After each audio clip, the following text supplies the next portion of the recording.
Astaghfirullah. Bismillahirrahmanirrahim. Assalamualaikum warahmatullahi wabarakatuh.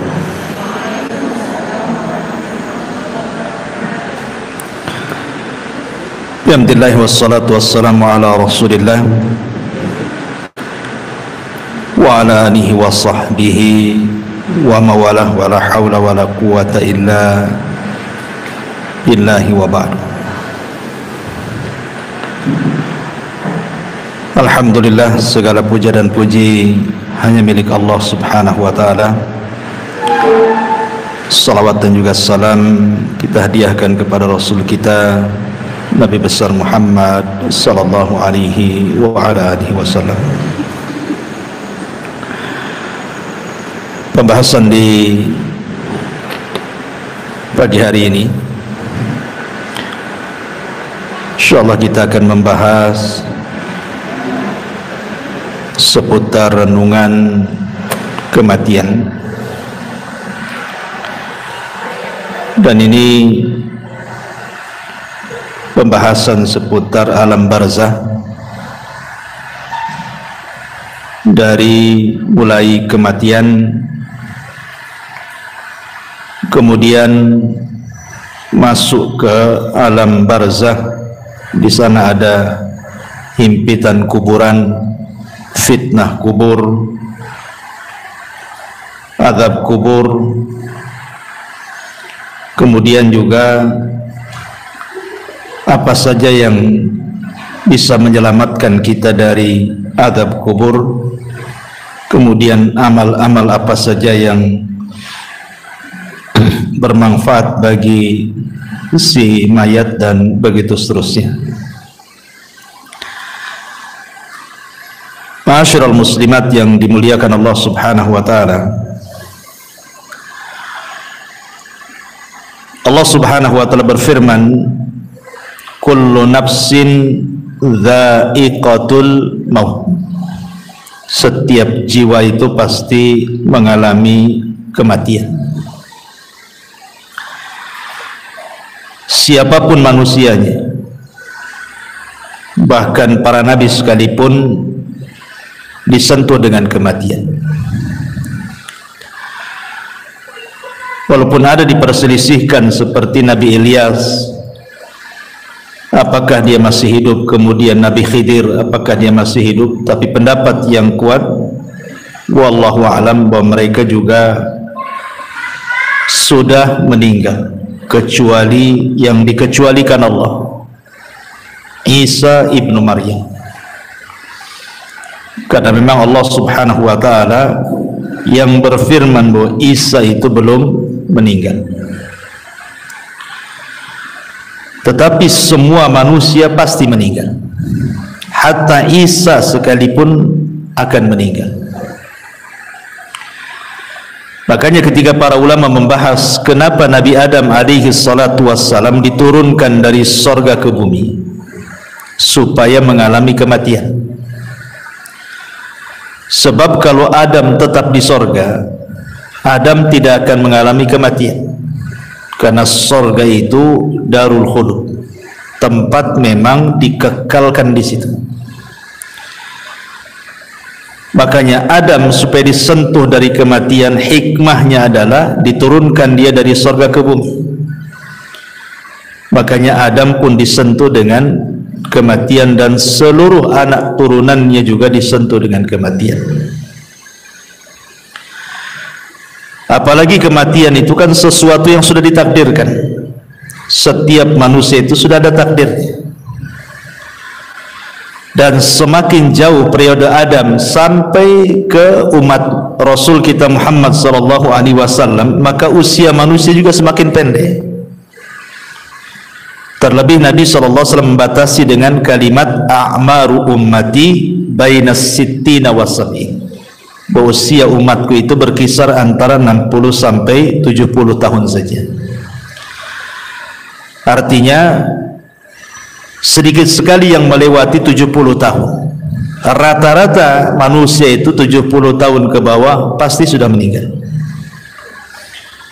Makanya hati-hati nih kalau sudah 50, 60 ya, siap-siap aja ya. Karena Rasul membatasi masalahnya. Kalaupun lewat maka patut disyukuri. Karena Nabi SAW mengatakan sebaik-baik manusia itu yang panjang umurnya dan baik amalannya. Maka kalau dilewatkan 70 tahun berarti harus dijaga amalannya. Bicara tentang kematian, kita tahu bahwa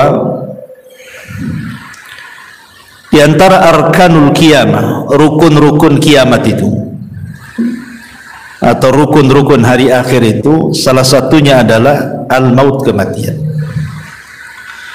Makanya Nabi SAW mengatakan, idza mata ahadukum qamat qiyamatuh. Kalau seandainya salah seorang di antara kalian itu meninggal, berarti telah tegak kiamat padanya.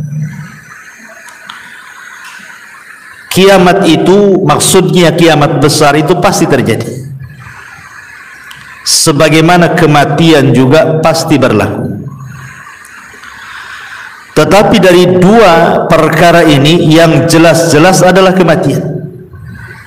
Yang pasti itu pasti adalah kematian. Sebab kiamat besar itu belum pasti kapan terjadinya.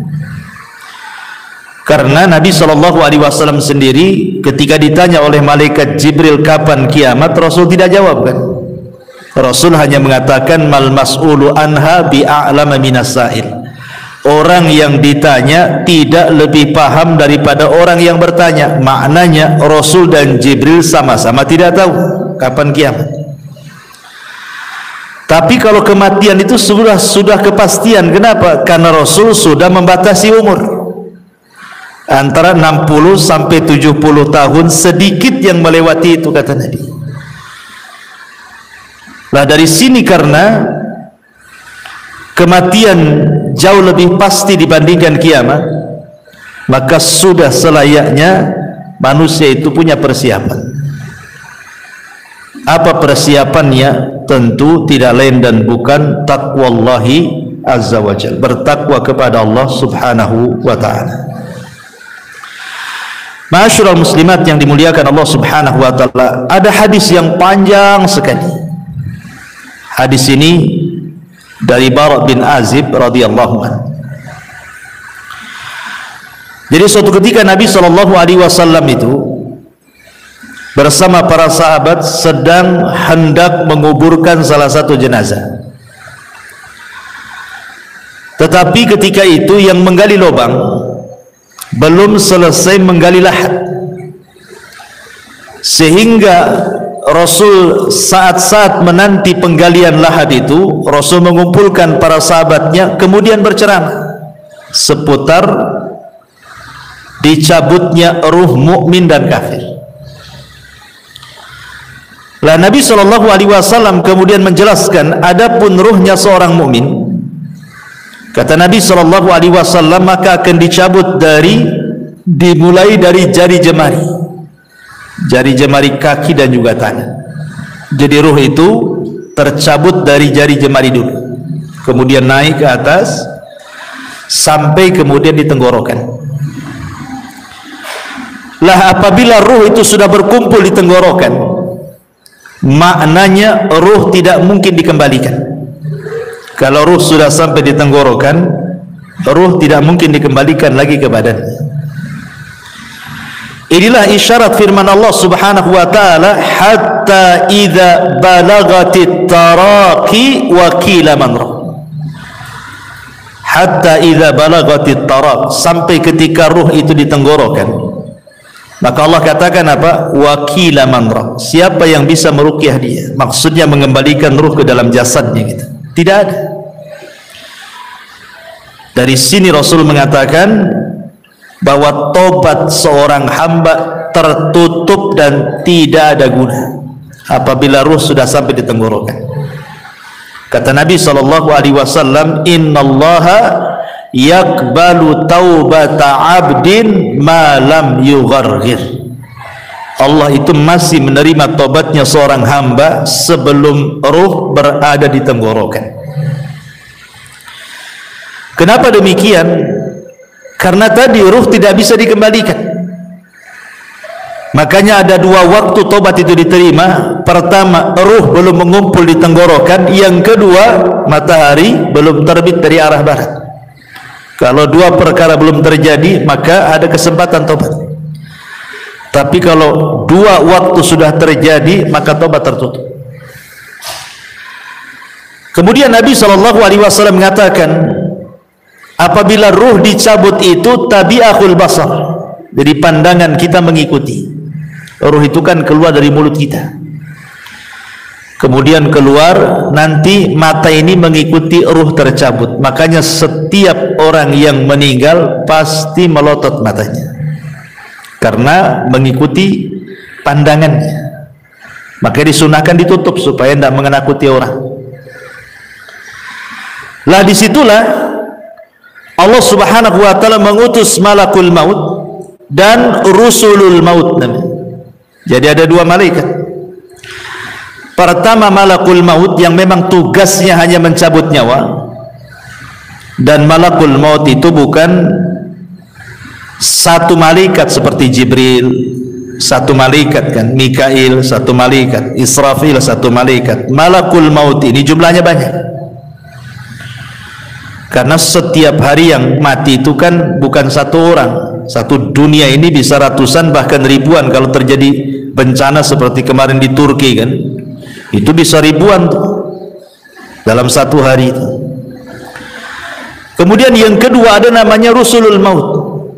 Seperti Allah Subhanahu wa ta'ala mengatakan tawaffathum rusuluna. Maka Allah Subhanahu wa ta'ala mewafatkan mereka dengan mengutus rasul-rasul kami. Lalu apa tugasnya rasul-rasul maut itu? Malaikat-malaikat utusan kematian itu, ada yang menyiapkan kain kapan dari sorga kalau dia ruhnya seorang mukmin. Ada yang menyiapkan hanut. Hanut itu maksudnya minyak wangi. Dan ada tugasnya membisikkan di telinga orang yang sedang sakaratul maut. Sebagaimana Allah Subhanahu wa ta'ala berfirman di dalam Al-Quranul Karim, surah Ibrahim ayat atau surah Fussilat ayat 30. Allah mengatakan innal ladzina qalu Rabbuna Allah thumma istaqamu tatanazzalu alaihimul malaikatu alla takhafu wa la tahzanu wa abshiru bil jannati allati kuntum tu'adun. Orang-orang yang mengatakan Rabb kami Allah, kemudian mereka istiqamah, maka turun padanya para malaikat saat menjelang wafatnya. Kemudian membisikkan di telinganya, jangan takut, jangan sedih, berbahagialah, karena sorga sudah menanti untukmu apa yang Allah janjikan kepada. Dalam ayat yang lain surah An-Nahl 31-32 Allah mengatakan, yaquluna salamun alaikum udkhulul jannata bima kuntum ta'malun. Keselamatan bagi kalian, masuklah kalian ke dalam sorga karena apa yang kalian kerjakan. Makanya kemudian Nabi SAW mempermisalkan saking lembutnya malaikat pencabut nyawa. Ketika mencabut nyawa ruhnya orang yang beriman itu dipermisalkan seperti tetesan air yang terakhir keluar dari mulut teko. Makanya sering saya istilahkan kan Bu, kalau ada ibu punya teko diisi air yang banyak, kemudian kita tuang, otomatis deras sekali itu, karena masih banyak airnya. Tapi kalau isi teko itu tinggal satu tetes, kemudian kita tuangkan seperti ini, tentu yang satu tetes itu akan mengalir dengan pelan, karena tinggal satu tetes masalahnya. Pelan sampai masuk di moncong teko, kemudian netes di ujung teko kan gitu. Lah Rasul sallallahu alaihi wasallam mempermisalkan seperti itulah lembutnya ruh seorang mukmin ketika dicabut. Seperti tetesan yang terakhir. Saking lembutnya dari jemari naik terus ke badan sampai ke tenggorokan, sampai kemudian keluar dari mulut seorang mukmin. Tetapi walaupun demikian, yang namanya kematian itu pasti ada sakaratnya. Setiap kematian itu pasti ada keperitannya, ada rasa sakit. Dan itu dialami Nabi SAW. Kalau Nabi saja mengalami, apalagi kita. Nabi yang mengatakan wa inna lil mauti la sakarat, rupanya dalam kematian itu ada sakaratnya, ada rasa sakitnya, yang terkadang tidak ada yang tahu rasa sakit itu kecuali Allah Subhanahu wa ta'ala. Tetapi tentu rasa sakit yang diterima oleh seorang mukmin saat detik akhir wafat dia, boleh jadi itu adalah penggugur dosa yang terakhir. Boleh jadi rasa sakit yang dialami di dia itu adalah penggugur dosa terakhir dia. Artinya sebuah kebaikan, bukan sebuah keburukan. Tapi rasa sakit yang dialami orang kafir, munafik, fasik boleh jadi awal azab bagi dia. Terkadang kita bisa melihat ada orang koma itu berbulan-bulan disiksa oleh Allah Azza wa Jalla karena dosanya kan itu. Tapi ada orang mati itu rasanya enak nengoknya gitu. Senyum, bisa mengucapkan kalimat la ilaha illallah, tahu-tahu sedang sujud meninggal, tahu-tahu sedang ibadah meninggal, tahu-tahu baca Quran pula dia meninggal kan. Macam-macam orang meninggal. Tapi yang jelas bahwa ketika tugas malaikat maut hanya mencabut ruh itu saja selesai, maka yang bertugas selanjutnya adalah siapa? Rusulul maut.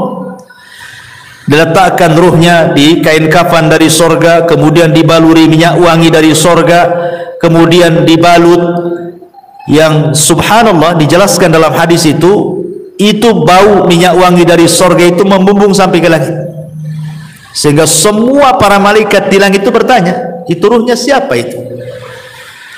Maka malaikat yang bertugas membawa ruh ini naik ke langit akan menyebutkan nama terbaik yang disukai dia ketika di dunia. Ruhnya fulan ibnu fulan. Makanya penting orang punya nama baik itu. Maka ketika ruh itu naik ke langit, disinilah Allah Subhanahu wa ta'ala memberikan kemuliaan kepada ruhnya seorang mukmin dengan menyuruh para malaikat penjaga langit itu untuk membuka pintunya, karena langit itu kan punya pintu. Jadi naik ke langit pertama dibuka pintunya, naik ke langit kedua dibuka pintunya, ketiga, keempat, sampai ketujuh, sampai melewati langit ketujuh. Entah sampai mana wallahu alam, tidak dijelaskan. Tapi yang jelas kemudian Allah Subhanahu wa ta'ala berfirman kepada ruhnya seorang mukmin ini, letakkan kembali ruh kepada jasadnya, kemudian naikkan catatannya fil illiyin. Artinya ruhnya seorang mukmin itu akan berjumpa dengan Allah. Dan perjumpaan kita dengan Allah itu di 4 tempat kan sudah saya jelaskan. 2 di dunia dan 2 di akhirat. 2 di dunia, yang pertama saat sholat, itulah saat perjumpaan kita dengan Allah. Sebenarnya saat sholat itu adalah saat perjumpaan kita dengan Allah, karena Allah yang mengatakan wa innaha lakabiratun illa alal khashiin. Sholat itu berat kecuali bagi orang-orang yang khusyuk.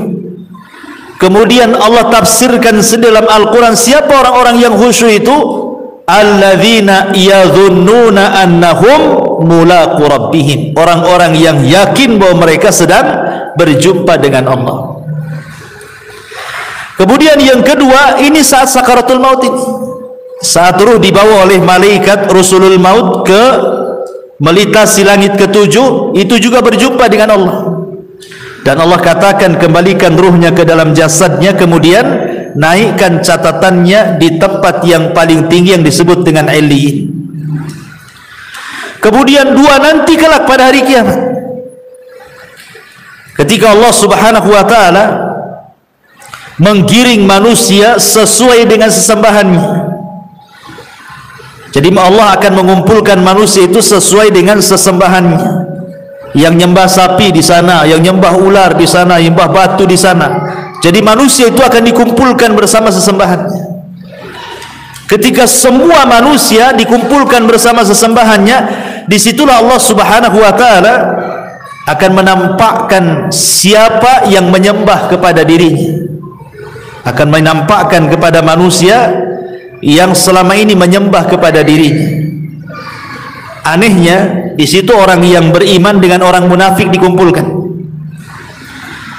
Ketika Allah Subhanahu wa ta'ala kemudian menyingkapkan dirinya, maka semua orang-orang yang beriman sujud, tapi orang-orang munafik tidak bisa sujud. Fala yastati'un. Inilah perjumpaan orang-orang yang beriman kelak di padang mahsyar, dan yang terakhir tentu di sorga. Dan itu nikmat yang paling besar, ru'yatullahi azza wa jalla, memandang wajah Allah Subhanahu wa ta'ala.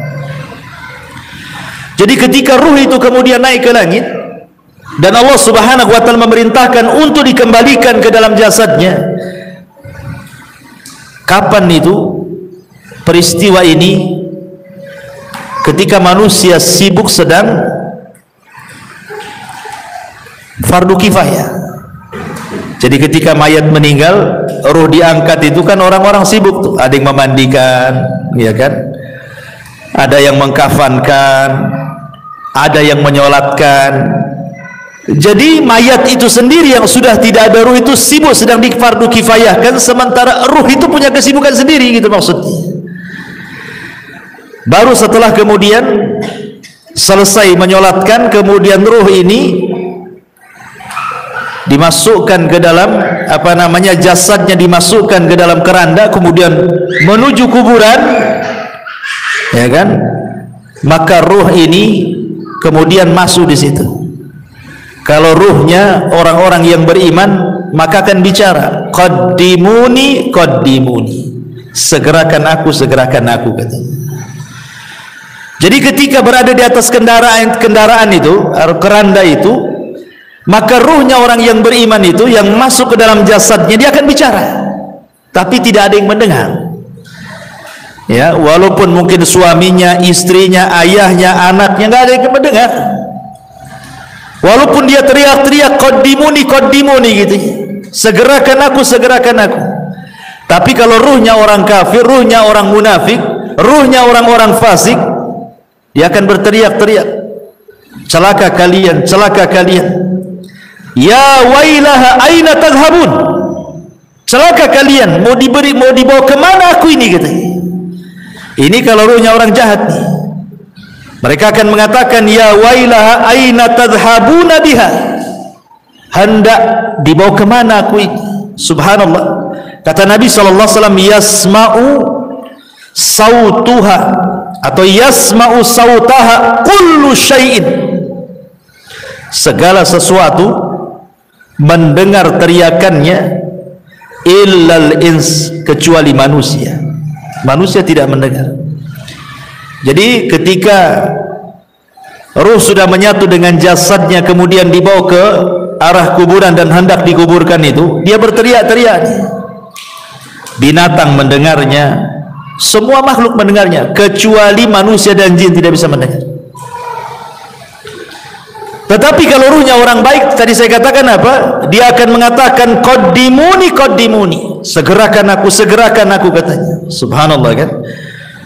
Justru senang orang-orang yang beriman itu suruh disegerakan. Dari sini Nabi SAW mengatakan apa? Asri'u bil janazah, segerakan kalian memfardu kifayahkan jenazah.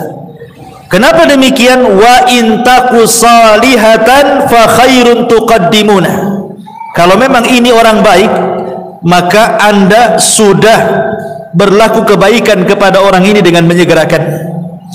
Wa in taku ghaira dzalik, tapi kalau tidak demikian, maksudnya dia orang jahat, fa syarrun tadhauna fi riqabikum, itu sama saja meletakkan keburukan di rumah kalian. Maka segerakan. Mau orang baik segerakan, mau orang jahat segerakan. Kalau orang baik berarti kebaikan bagi si mayat, kalau orang jahat sama saja meletakkan kejahatan di rumah. Maka segerakan. Dan si mayat juga ngomong begitu, qaddimuni, segerakan aku katanya. Tapi kalau orang jahat dia mengatakan, ya wailaha aina tadhhabuna biha, mau dibawa kemana aku katanya. Akhirnya kemudian ketika betul-betul sudah dimasukkan ke liang lahat, si mayat ini sempat mendengar suara terompah. Orang-orang yang mengantarkannya itu masih mendengar dia. Sampai ketika sayup-sayup semakin jauh karena meninggalkan dia. Ketika sudah les, sudah nggak ada suara lagi, maknanya dia sudah ditinggal. Dari sini kata Nabi SAW, yang pertama kali meninggalkan si mayat itu apa? Hartanya. Yang pertama kali meninggalkan si mayat itu hartanya, baru setelah itu keluarganya. Makanya Nabi SAW mengatakan dalam sebuah hadis seperti itu. Jadi yang pertama berpisah dari si mayat itu hartanya dulu. Coba sekaya apapun orang mati itu, kalau dia sudah meninggal, tetap saja kain kafannya yang murah kan itu. Walaupun dia miliarder sekalipun, tetap saja kain kafannya yang murah, yang putih. Tidak ada juga orang kaya dikafani dengan kain kafan yang mahal kan. Dari sini hartanya terputus. Percuma punya uang tapi juga tidak bisa digunakan. Kemudian yang kedua keluarganya. Setelah mengantarkan ke kuburan, baru keluarganya pulang. Disitulah terpisah dengan keluarganya, baru dia hidup sendiri.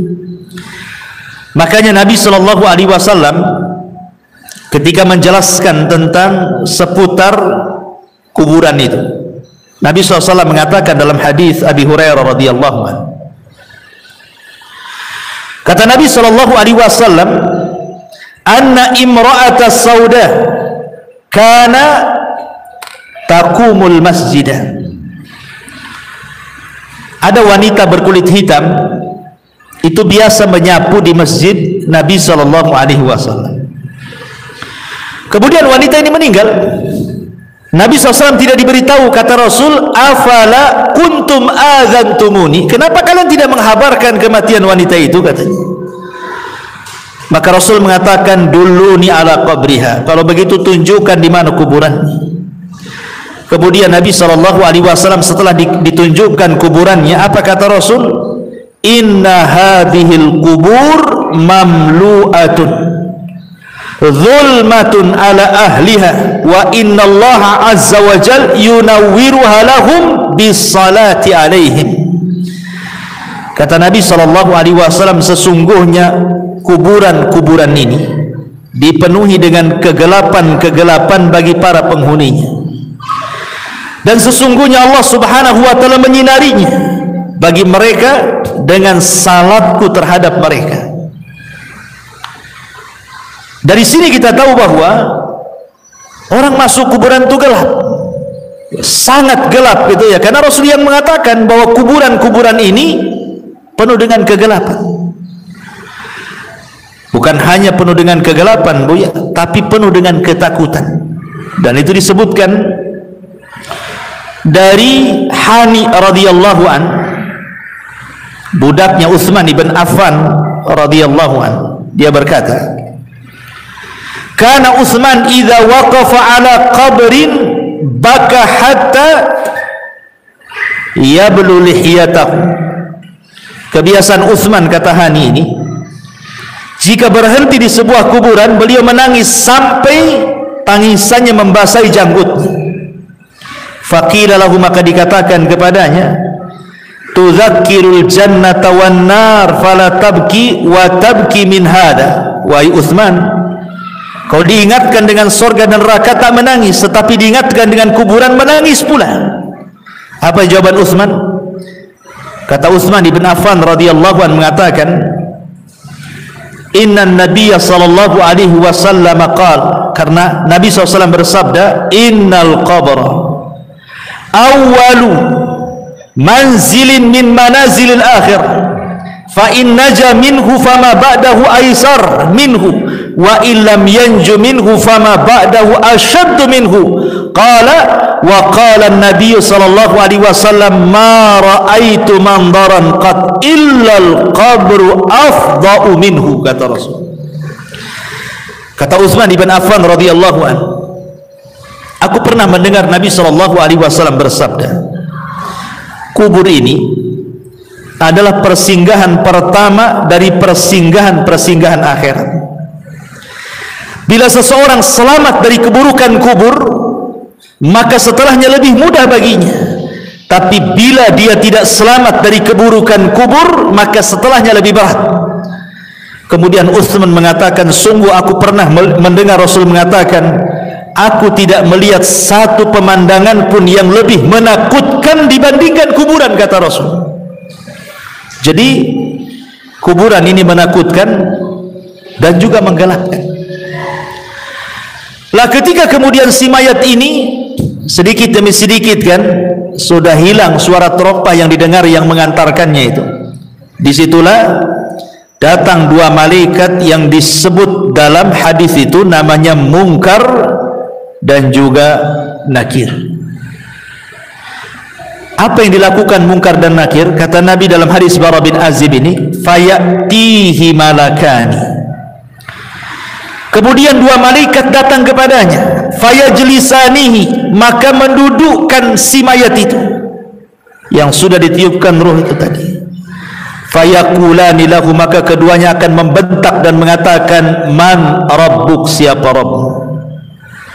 Fayaqul, karena dia orang yang beriman, dia mengatakan Rabbi Allah, Rabbku Allah. Fayaqulani lahu, maka keduanya akan mengatakan kembali, ma dinuk, apa agamamu? Fayaqul, maka dia akan mengatakan diniyal Islam, agamaku Islam. Fayaqulani lahu, maka dua malaikat akan berkata lagi, ma hadzal rajul alladzi bu'itsa fikum, tahukah kalian siapa orang yang diutus kepada kalian ini? Fayaqul, karena dia orang yang beriman, dia mengatakan huwa Rasulullah sallallahu alaihi wasallam, dia adalah Rasul sallallahu alaihi wasallam Muhammad ibn Abdullah alaihi salatu wassalam. Kemudian malaikat tadi berkata lagi, wa ma yudrik, bagaimana kau tahu dia Rasulullah? Kok bisa kamu tahu dia Rasulullah? Fayaqul, maka dia mengatakan qara'tu kitab Allah fa amantu bihi wa saddaqtu, aku membaca Al-Quran, ku beriman dengan Quran, ku benarkan Quran.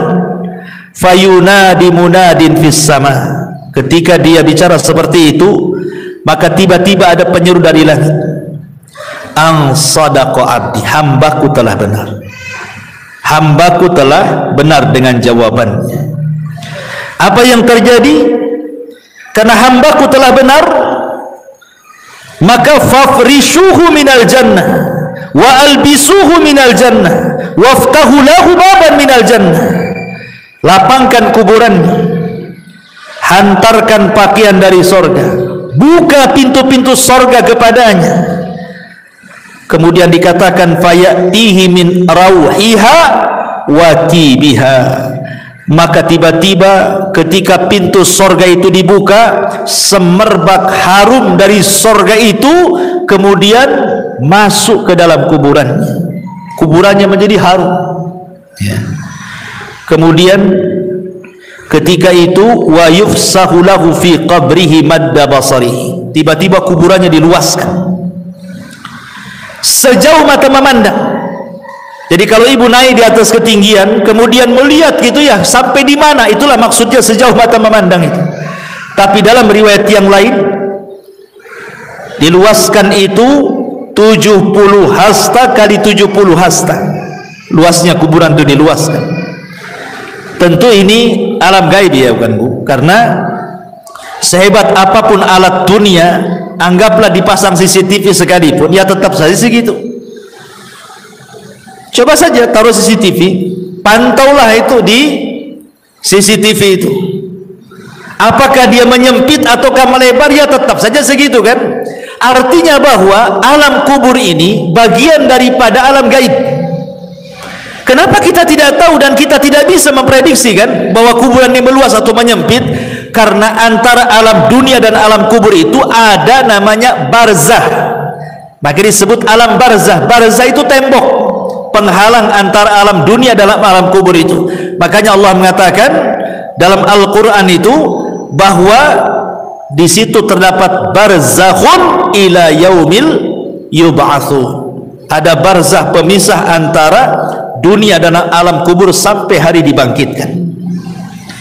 Ma'asyiral muslimat yang dimuliakan Allah Subhanahu wa taala, apa yang terjadi setelahnya? Setelah kuburannya diluaskan sejauh mata memandang, subhanallah, wa ya'tihi rajulun hasanul wajhi, tiba-tiba datang seseorang indah pakaiannya, hasanul thiyab, indah wajahnya, hasanul wajhi, indah wajahnya, hasanul thiyab, indah pakaiannya, tayyibur rihi, sangat harum baunya. Fayaqul, dan dia mengatakan, abshir billadhi yasurruka hadha yaumuka alladhi kunta tu'ad. Kemudian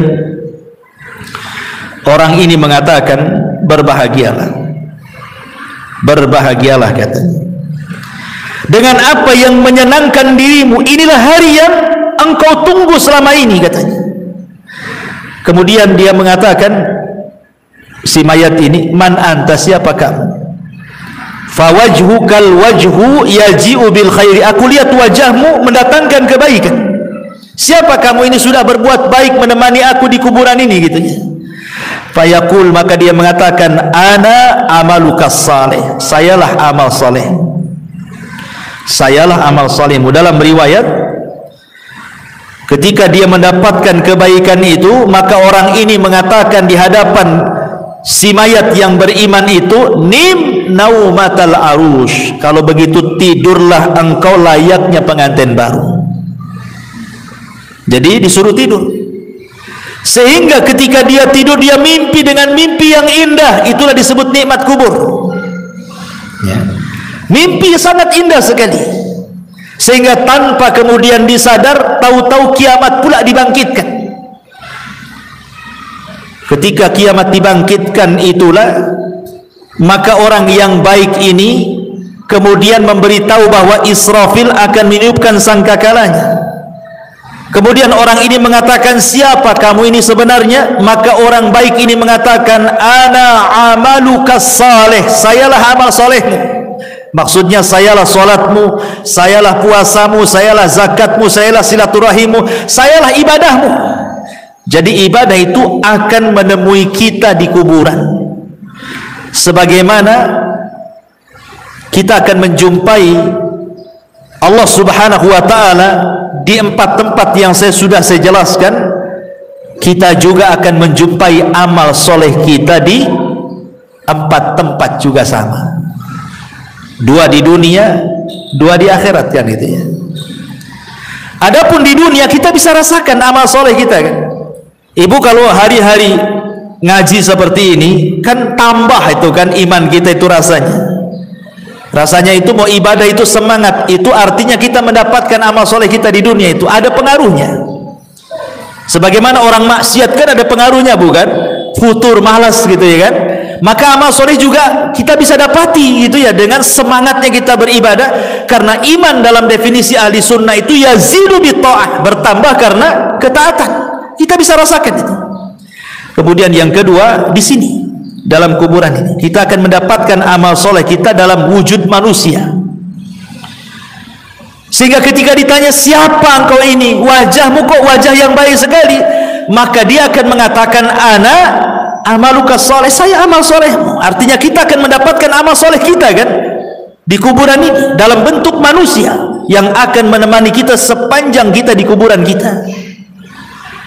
Sehingga sebagian para ulama ketika membahas apakah orang-orang yang dikubur itu bisa merasakan perjalanan waktu, sama dengan kayak ibu kita sekarang kan bisa kita merasakan perjalanan waktu kan Bu ya, pagi aktivitasnya apa, siang aktivitasnya apa, sore apa, malam apa, besok pagi lagi kan bisa kita merasakan aktivitas waktu itu berjalan kan itu ya. Ya, hari, minggu, bulan, tahun kita bisa merasakan. Pertanyaannya, apakah orang-orang yang dikubur juga merasakan ada aktivitas waktu sehari-hari? Pagi, siang, sore, malam, ke pagi lagi, siang, sore, malam, ke pagi lagi gitu ya. Sementara orang-orang yang dikubur itu kan ada yang sudah lama kan. Kalau yang meninggal di zaman Rasul kan sudah 14 abad berarti kan. Sudah 14 abad sampai sekarang nggak dikiamat-kiamatkan. Atau yang sebelum Nabi umpamanya, tentu lebih lama lagi orang itu di kuburan itu. Apakah mereka akan merasakan bimururil waktu, kata ulama, dengan berjalannya waktu itu? Maka ulama membagi dua, kata ulama, memerinci. Kalau yang di kuburan itu mereka orang-orang yang beriman, baik dari umat Nabi atau umat-umat sebelumnya, dan mereka mendapatkan nikmat kubur, maka mereka tidak akan merasakan berjalannya waktu. Mereka tidak akan merasakan, walaupun ratusan tahun, walaupun ribuan tahun sekalipun, mereka tidak akan merasakan berlewatnya waktu itu. Ya. Tetapi kalau mereka adalah orang-orang kafir, orang munafik, orang fasik, maka mereka akan merasakan itu, karena itu bagian daripada azab. Ya. Jadi sekali lagi, kalau orang-orang yang beriman yang mendapatkan nikmat kubur tidak akan terasa di kuburan itu, walaupun ratusan ribuan tahun. Mana dalilnya? Dalilnya adalah peristiwa Ashabul Kahfi yang ditidurkan, atau kisah Nabi Uzair yang ditidurkan 1 abad kan, kemudian dibangunkan, kemudian ditanya, kam labista, berapa lama kau tidur itu? Dia mengatakan apa? Labistu yauman au ba'dha yaum. Perasaan aku baru tidur separuh atau 1 hari, katanya. Padahal sudah 1 abad dia tidur kan. Berarti kan dia tidak merasakan tuh tidurnya, dia tidak merasakan kan. Padahal dia sudah 1 abad, sudah 100 tahun tidur, dibilangnya baru setengah hari, katanya. Begitulah orang yang di kuburan, kalau mendapatkan nikmat itu tidak terasa, seolah-olah waktu berjalan dengan cepat. Tetapi kalau orang terkena azab, itu rasanya penat, lama waktunya menunggu. Ya samalah, bukan? Kita menanti orang jenuh gitu kan, lama kali kan, rasa mau balik saja, nggak datang-datang, ditengok tak nampak lagi, ditengok tak nampak. Ya dah, saya tinggal aja lah. Kan ada kejenuhan tuh. Ya. Tapi kalau asik, Bu, ya, ibu pengantin baru dengan suami kan, nongkrong tuh di taman, tahu-tahu maghrib, ya kan, namanya orang nikmat, nggak pandang, kok tahu-tahu maghrib, katanya gitu. Nah, jadi dari sini di dunia ini kita bisa rasakan dalam kondisi nikmat dengan dalam kondisi tidak nikmat kan itu. Lah di kubur kurang lebih seperti itu. Ya. Tetapi apakah kemudian orang-orang yang dikubur juga akan merasakan layaknya kita juga perasa gitu, kalau ibu lagi sedih, kan ada perasaan tersiksa jiwa ini kan, atau ada masalah rasanya rungsep kehidupan ini kan. Apakah juga orang-orang di kuburan akan merasakan seperti itu? Ya, mereka juga akan merasakan. Kapan itu?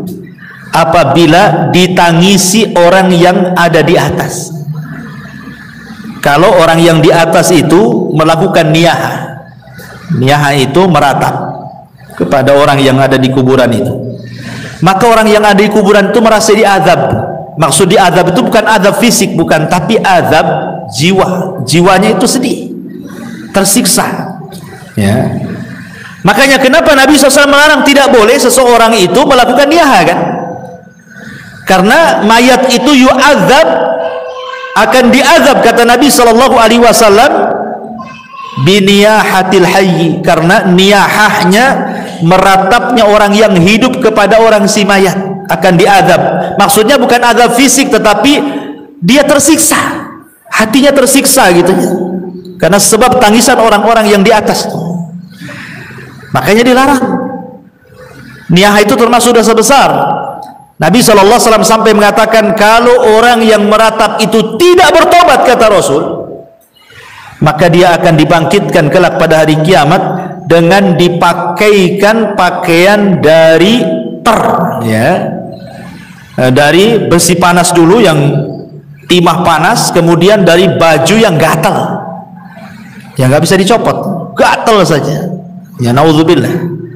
Jadi mereka pun akan merasakan apa namanya ya, bahasa kitanya rungsep tuh ya, hatinya itu nggak tenang, disebabkan tangisan orang-orang yang di atas kuburan. Makanya tidak boleh kalau ada orang yang meninggal, ikhlaskan saja. Kalau menangis, menangislah sebagai tangisan rahmat karena kesedihan, bukan karena menolak takdir. Dan karena ada orang yang menangis itu karena menolak takdir kan, Bu ya, meraung-raung, nanti kalau anak-anak besar jadi apa, kamu sudah nggak ada, semacam kan itu ya. Nanti Allah yang menentukan takdirnya, bukan si bapak yang sudah meninggal kan itu ya. Jadi itu yang tidak boleh, karena niyaha itu seolah-olah tidak terima dengan takdir. Guling-guling, nangis-nangis, robek-robek, pukul-pukul, pangkas-pangkas rambut dan begitu seterusnya. Baik. Intinya bahwa ketika kemudian si mayat itu diberikan nikmat oleh Allah Subhanahu wa taala, nikmat kubur, maka dia tidak akan merasakan dengan berjalannya waktu. Waktu itu akan panjang, tahu-tahu sudah dikiamatkan.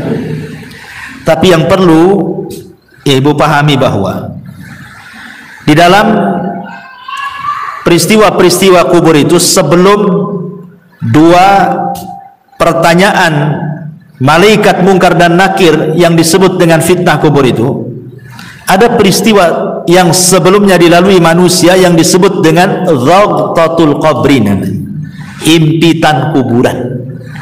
Jadi himpit dulu, baru setelah itu fitnah kubur, gitu maksudnya. Dan ini disebutkan oleh para ulama tentang masalah himpitan kubur ini. Di antaranya adalah yang disebutkan oleh pendapat Abu Hanifah, wa dhabtatul qabri wa adzabuhu haqqun, himpitan kuburan kemudian siksa kubur itu adalah perkara yang benar-benar akan terjadi. Jadi perkara himpitan kuburan dan azab kubur, kata Abu Hanifah, ada sesuatu yang benar-benar akan terjadi. Bahkan Al-Imam Al-Muzani rahimahullah ta'ala mengatakan, beliau mengatakan, summa hum ba'da dhabtati fil quburi musa'alun, kemudian mereka setelah dihimpit dalam kuburan, baru kemudian mereka akan ditanya. Dari sini kita tahu bahwa sebelum proses pertanyaan dua malaikat mungkar dan nakir, ada peristiwa namanya dhabtatul qabri, himpitan kuburan. Himpitan kuburan ini, Bu,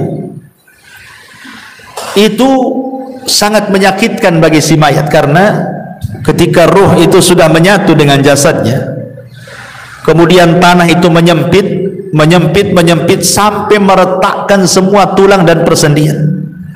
Itu kalau orang kafir, dan dia akan menjerit di mana jeritannya tidak ada yang mendengar, manusia dan jin, kecuali binatang-binatang mereka bisa mendengar. Jadi binatang-binatang itu diberikan kepekaan, mampu mendengar jeritan-jeritan orang-orang yang dihimpit kubur itu. Masalahnya, lalu bagaimana dengan orang-orang yang beriman? Maka ulama menjelaskan bahwa himpitan kuburan bagi orang-orang yang beriman itu tidak sebagaimana himpitan kubur bagi orang-orang kafir, munafik, ataupun orang-orang fasik. Maksudnya apa? Maksudnya himpitan orang yang beriman itu layaknya seorang ibu sedang memeluk anaknya. Jadi kalau ada anak bayi ibu peluk gitu ya, seperti itulah seorang mukmin ketika dihimpit oleh kuburan. Jadi tanah itu seolah-olah ibu bagi kita, dan kita anak dari tanah itu. Jadi tanah itu menghimpit kita itu seperti seolah-olah ibu memeluk seorang bayi. Kenapa demikian? Sebab kalau seandainya himpitan itu meretakkan gitu ya, menyakitkan persendian, meretakkan tulang-tulang, tentu akan bercanggah dengan hadis-hadis. Seperti umpamanya Nabi SAW ketika didatangkan seorang bayi kemudian dikubur, kata Nabi SAW, kalau ada orang yang selamat dari himpitan kubur, tentu bayi ini kan selamat. Bayi ini salahnya apa? Kok dihimpit? Kan belum berbuat dosa kan? Berarti himpitan bayi ini tidak akan mempengaruhi kepada bayi. Atau ketika Nabi SAW menceritakan tentang Sa'd bin Mu'adz, seorang pemimpin Aus, yang ketika meninggal itu kan bergegar arasnya, 70.000 malaikat turun mengantarkan jenazahnya. Kemudian Nabi SAW mengatakan, kalau ada orang yang selamat dari himpitan kubur, inilah orangnya, katanya. Maksudnya Sa'd bin Mu'adz. Tapi dia pun tak selamat. Berarti menunjukkan bahwa bukan himpitan kubur kepada Sa'ad bin Mu'adz atau kepada bayi tidak akan sama dengan himpitan kepada orang-orang kafir. Ya, makanya ulama memberikan catatan himpitan kuburan kepada orang-orang yang beriman layaknya seorang ibu memeluk bayinya dengan lembut. Jadi bukan sebuah siksaan gitu maksudnya, tetapi justru sebuah kabar gembira. Baru setelah himpitan baru namanya fitnah kubur, pertanyaan tadi ya. Baru setelah itu tergolong manusia kepada dua kelompok, bisa masuk pada nikmat kubur, bisa masuk kepada azab kubur ya. Baik, ma'asyiral muslimat yang dimuliakan Allah Subhanahu wa taala. Ini satu sisi ya. Maksudnya kalau ruhnya itu orang yang beriman. Sekarang kalau ruhnya orang kafir munafik, tentu sebaliknya. Sebaliknya daripada ruhnya orang-orang yang beriman. Ya. Di antaranya ada Nabi Shallallahu Alaihi Wasallam mengatakan kalau ruhnya orang kafir ketika dicabut, Bu, itu Nabi SAW mempermisalkan seperti safud. Safud itu macam pisau yang bengkok seperti ini. Ini safud, di pisau bengkok macam serulit gitu ya. Kemudian didatangkan kambing wol yang belum dicukur. Taulah bukan kambing Australia yang banyak gimbal-gimbal tuh rambutnya. Ya, kemudian pisau ini dibenamkan di kambing wol tadi. Kemudian setelah itu disiram. Secara otomatis maka bulu-bulu kambing yang disiram itu kan akan nempel di pisau. Setelah nempel di pisau, kemudian ibu cabut paksa pisau itu dengan sangat keras gitu ya. Apa yang terjadi? Pasti akan merontokkan bulu-bulunya. Kata Nabi SAW, seperti itulah ruhnya orang kafir, munafik, fasik dicabut oleh malaikat maut. Jadi akan merontokkan persendiannya. Karena ketika malakul maut mencabut ruhnya orang kafir, munafik, fasik itu, maka rusulul maut akan menghembuskan dan menakut-nakuti di telinga orang-orang yang akan dicabut itu dan mengatakan, hei ruh yang busuk, ruh yang jahat, ruh yang jelek, keluar. Di sana kemurkaan dan kemarahan Allah sudah menantimu katanya. Gimana dia mau keluar ditakut-takuti seperti itu? Tentu tidak akan keluar. Makanya dipaksa. Dia keluarnya itu dipaksa sehingga dia akan merontokkan semua persendiannya. Dia akan merasakan sakit yang luar biasa ya. Kemudian setelah ruhnya diletakkan di kain kafan dari neraka, kemudian bau busuknya melambung ke langit, semua malaikat mencaci maki dia. Tidak ada satupun malaikat memujinya, Bu. Bahkan mencaci maki, ini ruhnya siapa busuk sekali. Bahkan malaikat-malaikat penjaga pintu langit pertama tidak akan membuka pintunya. Jangan lagi langit kedua, langit ketiga. Langit pertama saja nggak mau buka pintunya. Dan Allah hanya mengatakan dari atas sana dan mengatakan, jatuhkan ruhnya ke dalam jasadnya, letakkan catatannya di bumi yang paling dasar yang disebut dengan sijil. Coba bayangkan, ruh itu dilempar, Bu, sama malaikat, tidak dihantar. Sehingga ketika ruh itu menyatu dengan jasadnya itu ibarat ibu jatuh dari ketinggian tuh, gebuk gitu ya. Gimana rasanya? Seperti itulah rasanya. Sehingga rasanya tulang ini patah semua. Karena yang merasakan sakit itu bukan jasad, Bu, ruh. Kalau ruh dicabut, Bu, walaupun ibu dicabik-cabik jasadnya, dipotong-potong, dimutilasi, dicongkel matanya, dipotong telinganya, dicabut jarinya, nggak akan merasakan sakit kalau ruhnya dicabut. Tapi kalau ruhnya dikembalikan, itulah sakit yang dialami itu, bagaikan dia jatuh dari ketinggian, itu yang dia rasakan ya. Sudah itu pula kemudian tiba-tiba dihimpit kuburan gitu, retak semuanya kan. Sudah jatuh dari ketinggian, dihimpit dengan kuburan, makin retak semuanya lah. Sedang dia merasakan sakit, tiba-tiba dibentak pula malaikat Munkar dan Nakir. Kayak apa tuh coba? Siapa Rabbu? Siapa Nabimu? Ya. Siapa agamamu? Ya, nggak bisa jawablah dia. Dia aja masih merasakan sakit yang luar biasa. Ya. Makanya ma'asyiral muslimat yang dimuliakan Allah Azza wa Jal, maka dia akan terus menjerit-jerit dalam kuburannya. Manusia dan jin tidak akan mendengarnya kecuali hewan-hewan atau binatang-binatang yang Allah takdirkan mampu mendengarnya.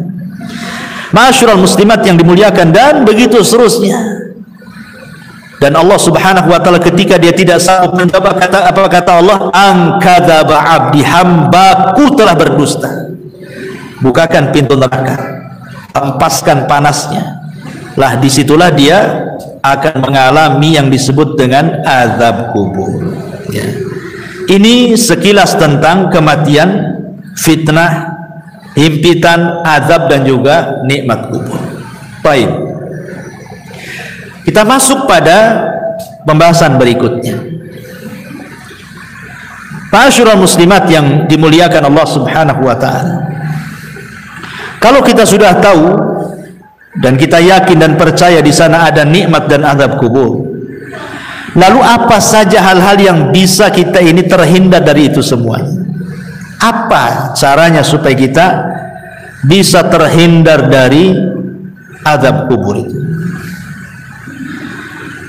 Karena begini Bu, dalam sebuah hadis tentang Nabi SAW. Jadi suatu malam Nabi SAW itu pernah bermimpi Bu. Dalam mimpinya datang dua malaikat kemudian membawa dia, dan mimpinya Nabi itu wahyu, lain dengan mimpi kita. Dibawa ke sebuah tempat, ya. Kemudian disitulah rupanya diperlihatkan tentang azab-azab yang luar biasa. Sampai Rasul heran, kenapa mereka? Azab apa yang mereka lakukan gitu ya? Apa di antara yang Rasul lihat? Dan ulama sepakat bahwa hadis ini bicara tentang azab kubur, bukan azab neraka. Di antaranya Nabi SAW melihat ada orang yang dipecahkan kepalanya dengan batu, kan? Dipecahkan kepalanya dengan batu.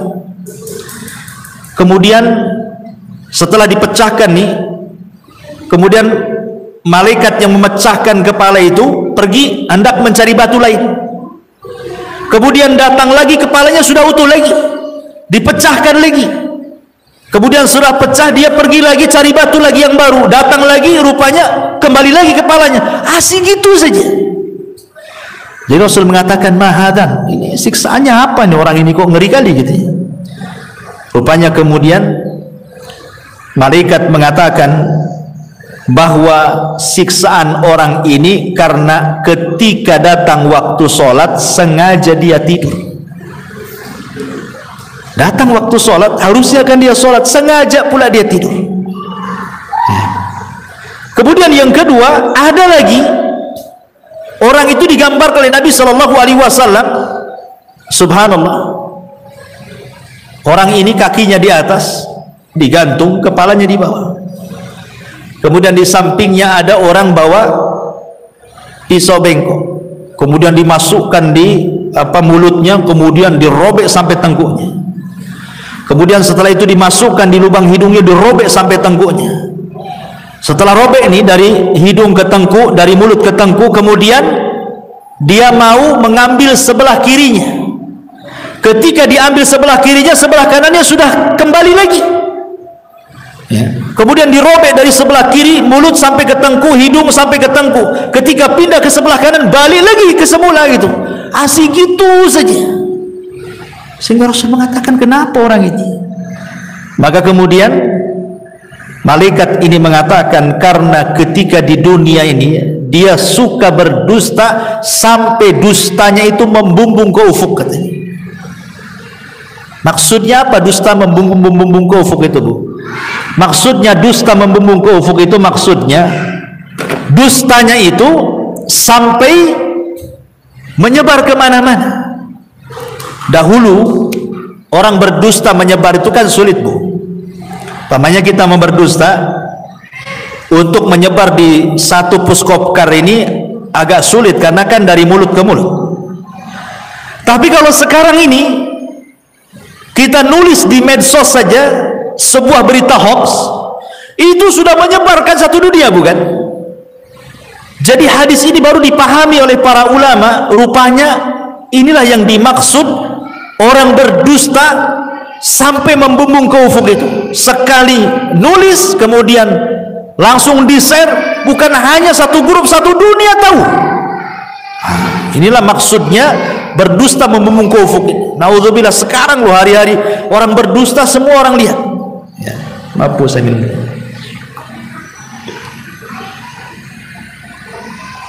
Kemudian juga ada juga Nabi Shallallahu Alaihi Wasallam melihatkan ada orang yang telanjang, tidak pakai baju dan tidak pakai celana, telanjang bulat, laki-laki dan perempuan rupanya berada di penggorengan kan, bejana, kemudian dibakar di bawahnya.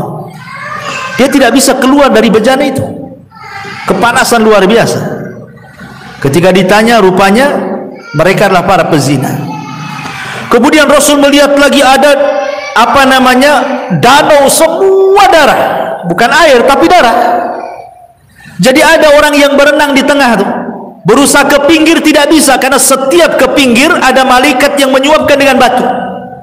Akhirnya ke tengah lagi, ke pinggir disuapin batu lagi, ke tengah lagi, tersiksa orang ini. Ketika ditanya, rupanya mereka adalah para pemakan riba, ya. Kemudian juga ada separuh jasadnya bagus, separuhnya jelek. Jadi jasad kesininya cantik, kesininya busuk gitu ya. Ada dua wajah gitu ya, dua badan, satunya jelek, satunya bagus gitu ya. Ketika kemudian ditanya siapa mereka, mereka lah yang mencampur adukan antara amal saleh dengan perbuatan jahat, mencampur adukan yang hak dengan yang batil, ya. Kemudian ada juga kaum itu kukunya banyak, itu kukunya itu dari nuhas, disebutkan dari besi, kemudian dicakar-cakar oleh sendiri itu sampai terkelupas daging dari tulangnya itu dicakar sendiri. Rupanya ketika ditanya siapa mereka, kok bisa mencakar-cakar badannya sendiri sampai terkelupas daging dari tulangnya, kemudian malaikat, merekalah orang-orang yang suka membicarakan aib orang lain, ya. Merekalah orang-orang yang suka membicarakan aib orang lain. Dan banyak lagi, Rasul menjumpai aneh-aneh siksaan orang-orang itu, dan ulama mengatakan ini bukan siksaan neraka, ini siksa kubur.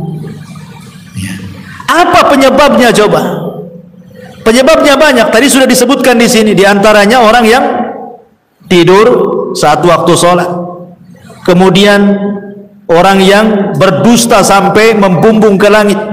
Kemudian orang yang makan riba. Kemudian orang yang berzina. Kemudian orang yang membicarakan aib orang lain alias ghibah. Ya. Itu semua adalah bagian daripada penyebab-penyebab azab kubur. Termasuk juga Rasul pernah lewat di sebuah kuburan. Rasul mendengar orang-orang itu diazabkan. Kemudian Rasul mengambil pelepah kurma, dibelah jadi dua, kemudian diletakkan di satu kuburannya, yang satunya satu kuburan. Kata Rasul, mudah-mudahan sebelum kering pelepah ini bisa meringankan azabnya kan. Kemudian sahabat bertanya, kenapa orang itu wahai Rasul? Kata Rasul, yang satu karena suka ngadu domba kan, itu namimah, sana sini ngompori orang. Yang satunya pula kalau dia cebok tidak bersih, dia tidak pernah menghindar dari membersihkan najis saat buang hajat kecil ataupun hajat besar. Ini naudzubillah ma'asyiral muslimat yang dimuliakan Allah Subhanahu wa taala. Ini adalah di antara penyebab-penyebab orang mendapatkan azab kubur. Baik, kalau ini penyebab-penyebabnya, lalu siapa orang-orang yang akan terhindar dari azab kubur itu? Pertama, orang yang terhindar dari azab kubur adalah orang-orang yang mati syahid. Dan itu berdasarkan hadis, ma balul mu'minin yuftanuna fi kuburihim illa syahid. Ya Rasulullah, mengapa kaum mukminin diuji dalam kuburan kecuali yang mati syahid? Maka Rasul mengatakan, kafa bi barikatis suyuf ala ra'si fitnah. Cukuplah kilatan-kilatan pedang di atas kepala mereka saat perang itu menjadi fitnah bagi mereka. Maka mereka tidak akan terkena fitnah kubur. Mereka tidak akan terkena fitnah kubur. Secara otomatis tidak akan dapat azab kubur. Kalau fitnah saya saja tidak dapat, tidak ditanya, berarti langsung mendapatkan nikmat kubur orang ini. Ya. Kemudian juga setiap orang yang meninggal sedang bertugas jaga di jalan Allah, mungkin di perbatasan negara Islam dengan negara kafir gitu, atau saat berperang dia menjaga tentara gitu. Kemudian juga meninggal di hari Jumat kalau dia orang soleh, Kalau dia orang baik, orang soleh, orang taat, Allah berikan kematiannya di hari Jumat. Kemudian juga orang yang soleh, yang baik, kemudian Allah berikan kematiannya dengan cara sakit perut, ya, dengan cara sakit perut, ataupun dengan cara tenggelam, ataupun dengan cara terkena runtuhan ketika gempa gitu ya, terkena runtuhan, ya, dan dia orang baik, orang soleh dan soleha, maka Allah sengaja memberikan kematian terbaik bagi dia. Nah, itu juga diantara hal-hal yang bisa menghindarkan seseorang dari fitnah kubur dan juga azab kubur.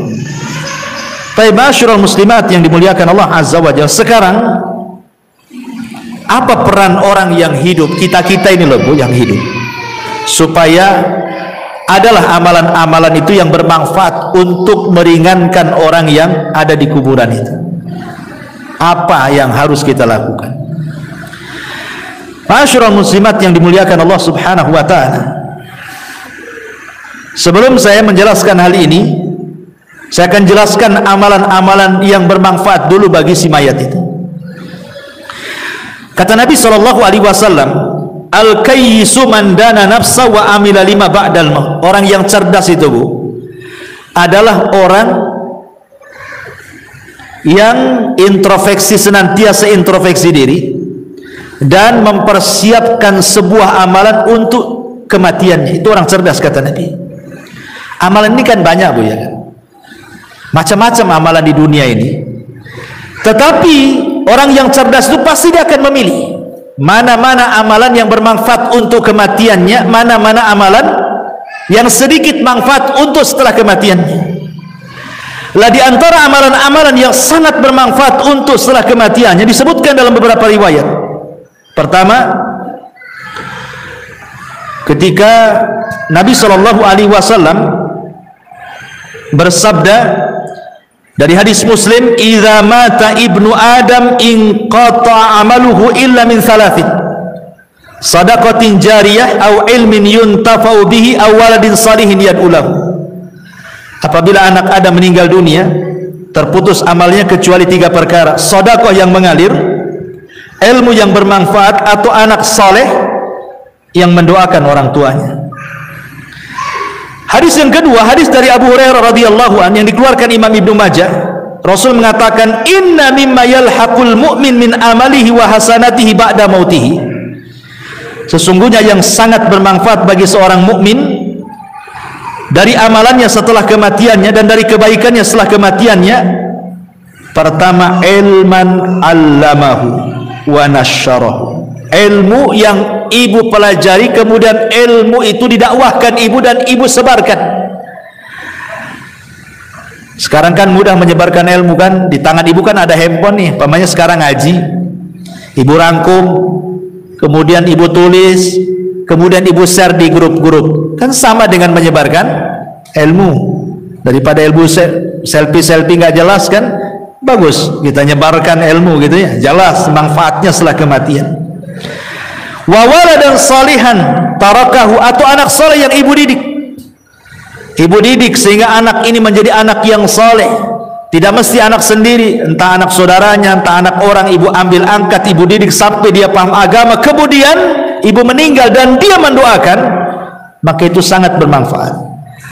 Wa mushafan warathahu, atau ibu mau wakaf mushaf, beli mushaf di pasar 1-2 mushaf, cari masjid yang nggak ada mushafnya, taruh di situ supaya orang baca, ya. Atau mungkin ada saudara-saudara kita yang belum punya mushaf, ya, ibu bisa datang ke orang-orang yang nggak punya mushaf, ibu belikan mushaf, ibu kasih dia supaya baca. Itu sangat bermanfaat. Au masjidan bana, atau masjid yang sedang dibangun, ibu ikut nyumbang supaya cepat terbangun masjidnya. Au baitan libni sabil bana, atau ibu sengaja buat kos-kosan 5 pintu, yang 2 dikontrakkan, yang 3 sengaja bagi orang-orang yang tamu-tamu yang dari jauh yang cari pekerjaan gitu ya. Nah, kasihlah kontrak tanpa bayar, sebulan gratis, 2 bulan gratis, 3 bulan gratis, sampai dia punya pekerjaan umpamanya kan. Alhamdulillah. ya, ataupun nahron ajrah, ataupun mungkin ada masjid, ada pesantren, ada masyarakat butuh air. Nah, ibu danai buat sumur bor atau beli air atau apa, aw sadaqatan akhrajaha min malihi fi sihhatihi wa hayati, atau ibu sedekah ketika ibu sehat, ketika ibu masih hidup ibu bersedekah. Yalhaquhu min ba'di mauti, itu bisa sampai setelah kematiannya. Ini amalan yang bermanfaat bagi si mayat. Kemudian juga hadis yang ketiga, hadis Jarir ibn Abdillah al-Bajali.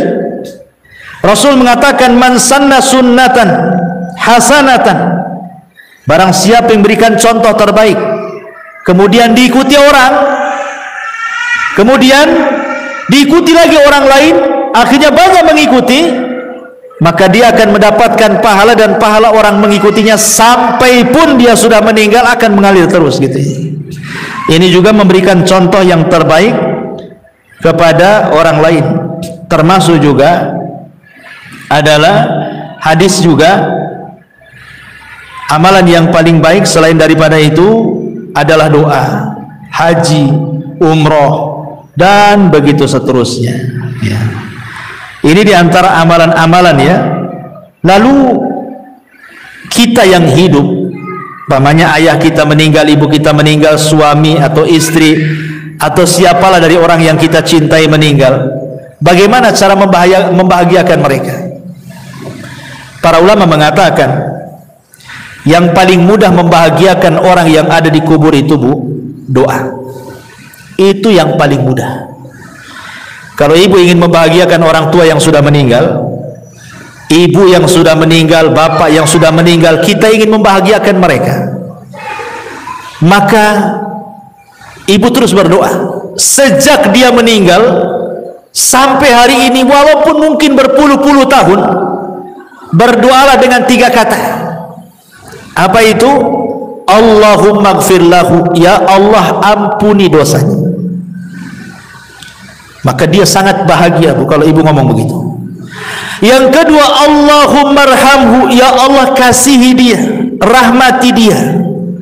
Itu sangat bahagia kalau dia mendengarnya. Yang ketiga, Allahumma tsabithu, ya Allah tetapkan dia. Yusabbitullahu alladhina amanu bil qauli tsabit, ya Allah mantapkan jawabannya supaya jangan salah ya. Karena orang itu kan akan terus diazab oleh Allah Subhanahu wa taala. Kan kalau dia dapat azab kubur, naudzubillah. Kalau dia dapat nikmat kubur, alhamdulillah. Lah orang-orang yang diazab itu mereka juga menunggu-nunggu kita gitu ya, doa-doa kita itu. Karena itu bisa meringankan azab mereka. Dengan kita berdoa kepada Allah, ya Allah ampuni dosa dia, rahmati dosa dia, mantapkan dia ya Allah, berikan dia kemudahan di situ. Itu sangat bahagia si mayat itu. Bahagia sekali. Termasuk juga yang kedua setelah doa, sedekah. Sedekah itu membahagiakan orang mati. Ibu ada uang, nampak ada masjid, saya sedekah untuk orang mati. Nampak ada orang fakir miskin, anak yatim, sedekah untuk orang mati. Nampak ada orang yang perlu kita bantu, sedekah untuk orang mati. Dan begitu seterusnya, Bu. Itu sangat bahagia orang si mayat itu. Itu sebenarnya yang bisa membahagiakan orang yang sudah mati. Doa dan sedekah. Itu yang sudah jelas-jelas.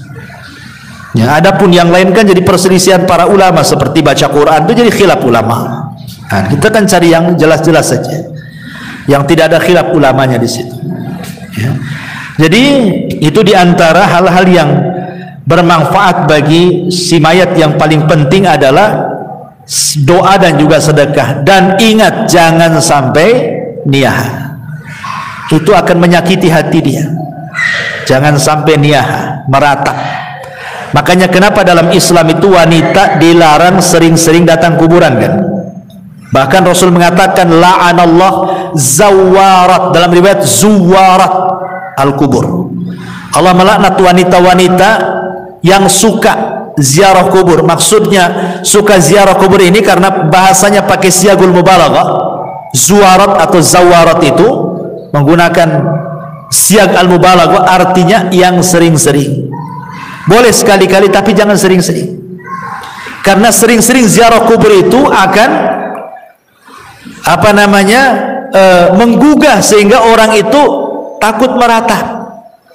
Ya, meratap itulah yang tidak boleh. Makanya cukuplah para wanita ini berdoalah dalam solat-solat, dalam sujud, terutama dalam sujud ya. Itu yang paling efektif dalam sujud, karena kedekatan kita dengan Allah itu saat sujud. Minta saat sujud, minta saat sepertiga malam. Itu sangat bahagia orang-orang yang ada di kuburan dengan doa-doa kita kepada mereka, dan itu yang dinanti-nanti. Nah, ini juga diantara hal-hal yang berkaitan dengan hal-hal yang bisa membahagiakan mereka.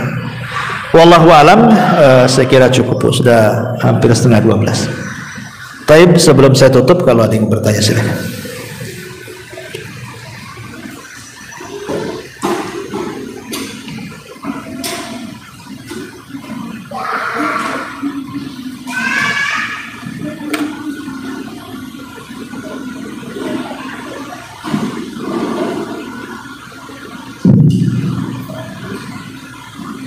Assalamualaikum warahmatullahi wabarakatuh. Waalaikumsalam warahmatullahi wabarakatuh.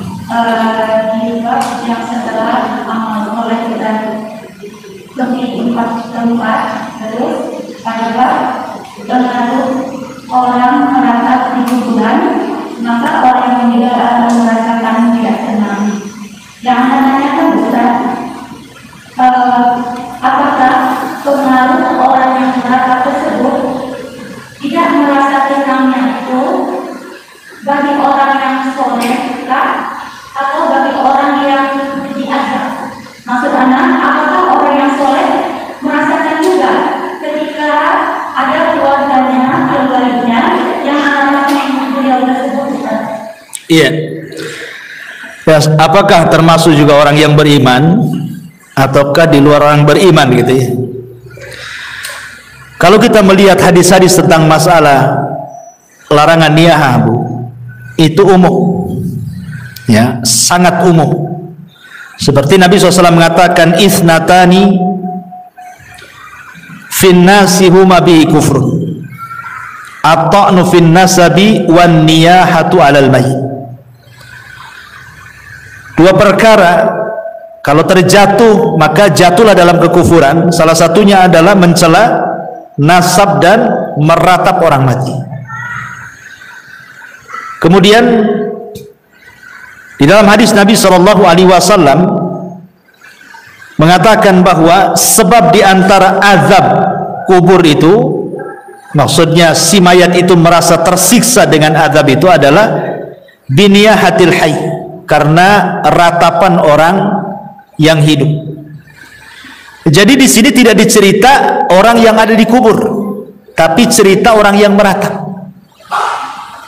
Berarti siapapun orang yang dikubur, apakah dia orang soleh, apakah dia orang baik, kalau diratapi gitu ya, maka dia akan tersiksa hatinya.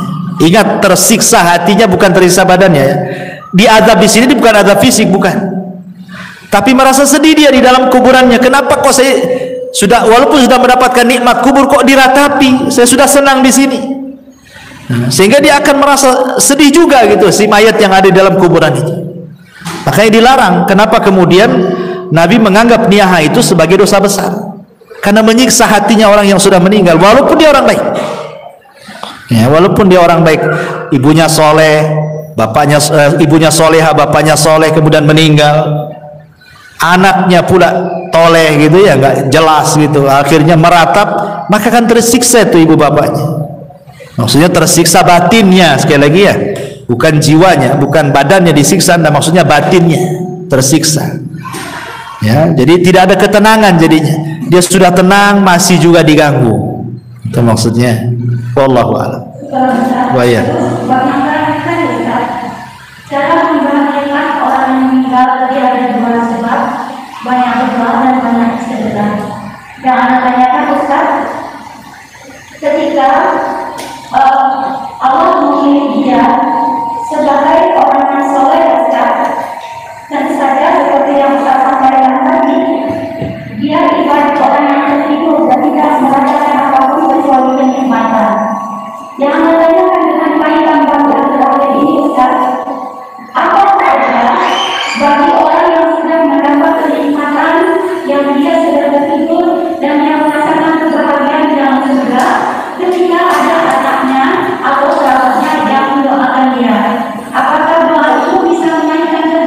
Iya. Tentu kalau dia mendapatkan nikmat kubur kemudian kita doakan, kita kirim, maka itu sebagai syafaat. Akan diangkat lagi derajatnya. Makanya ada seorang ibu dijelaskan dalam sebuah hadis itu, dia tidak banyak beramal, tiba-tiba diangkat derajatnya. Kemudian dia mengatakan, ya Rabb, aku kan tidak banyak beramal, kenapa kau angkat derajatku? Apa kata Allah? Bistighfari waladaki, karena istighfar anakmu kepadamu, diangkat derajat. Kalau dia orang baik, makin diangkat derajatnya dengan pengaruh doa-doa anak-anak yang soleh semasa hidupnya. Maksudnya begitu. Ya, wallah. Iya.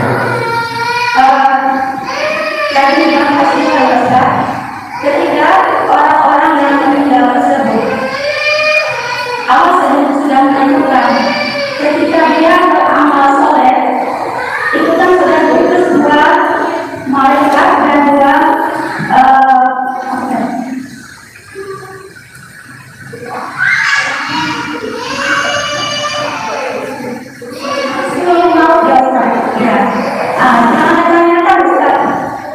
ketika mereka diberi tugas masing-masing dikali-kalikan dalam pembahasan yang mau menentukan orangnya, menentukan bagiannya, menentukan tempat untuk bisa juga. Terus itu setelah itu kan mereka biasanya dari bawah ke lantai dan disampaikan salam dengan bentuk bagian dan mereka sudah tenang di sana dan apakah ada pengaruh maniak yang sudah Allah tentukan di tempat yang terbaik dengan amalan-amalan buruk yang dirasakan ketika anak-anak yang ditinggalkannya sekarang? Ya, alhamdulillah. Kalau dia orang baik kemudian anak-anaknya tidak baik, itu kan disebabkan karena apa dulu ya kan? Apakah orang tua ini sudah berusaha mendidik, tapi Allah takdirkan anak pula jadi fitnah, maka orang tua berlepas diri karena dia sudah mendidik. Pamannya dari kecil ibu sudah berusaha nyekolahkan di tempat yang baik, di pesantren, bawa guru ngaji, di rumahnya pun luar biasa. Setelah besar pula tiba-tiba orang tua meninggal, anaknya pula terkena pergaulan bebas, jahat, akhirnya futur, tidak istiqomah, akhirnya tidak soleh kan? Maka orang tua ini tidak ada hubung kait dengan anaknya. Sebagaimana Nuh alaihi salatu wassalam ketika berusaha mengajak Kan'an naik ke atas perahu, ya bunayyarkam ma'ana, naik wahai anak, tapi Kan'an tak mau.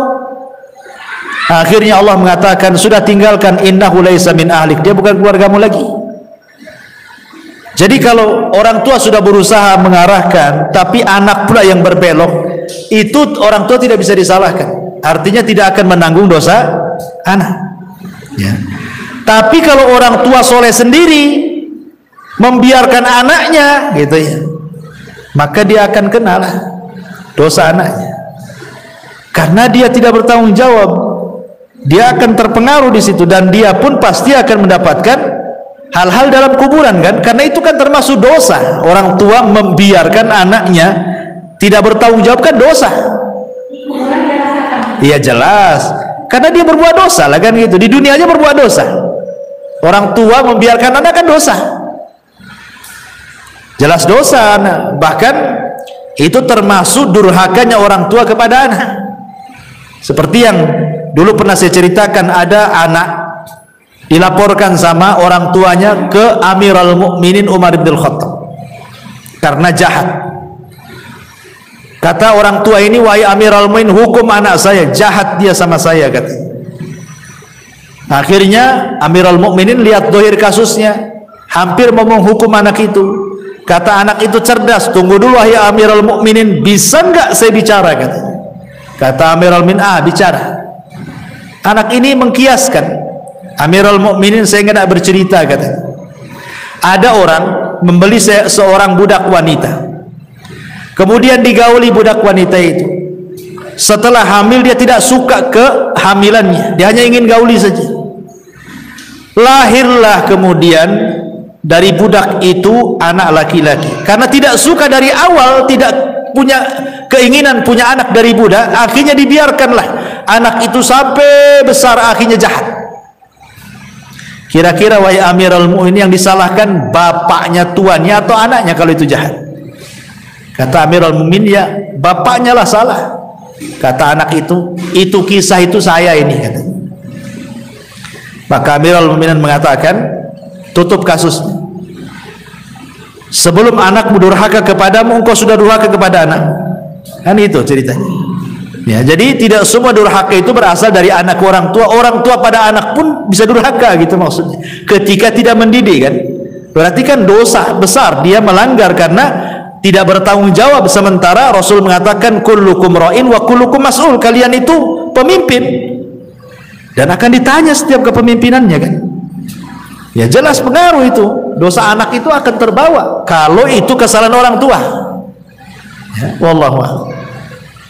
Tadi Ustaz sampaikan amal soleh yang tidak umum di tempat tadi, yang silakan belum dijaga Ustaz. Yang pertama, ketika kita dalam majelis. Yang kedua, ketika di dalam kuburan dalam bentuk manusia. Terus yang ketiga, yang kedua di akhirat, ya ketika dalam bentuk catatan.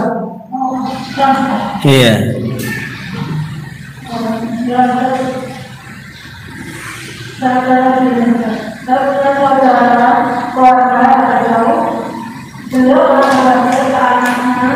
Jangan sampai karena orang tua yang keluar, kemudian karena anaknya begitu ingin menjaga tersebut, saya kan apakah boleh atau tidak, apa orang tua itu harta waris. Harta waris dibagi, dijual.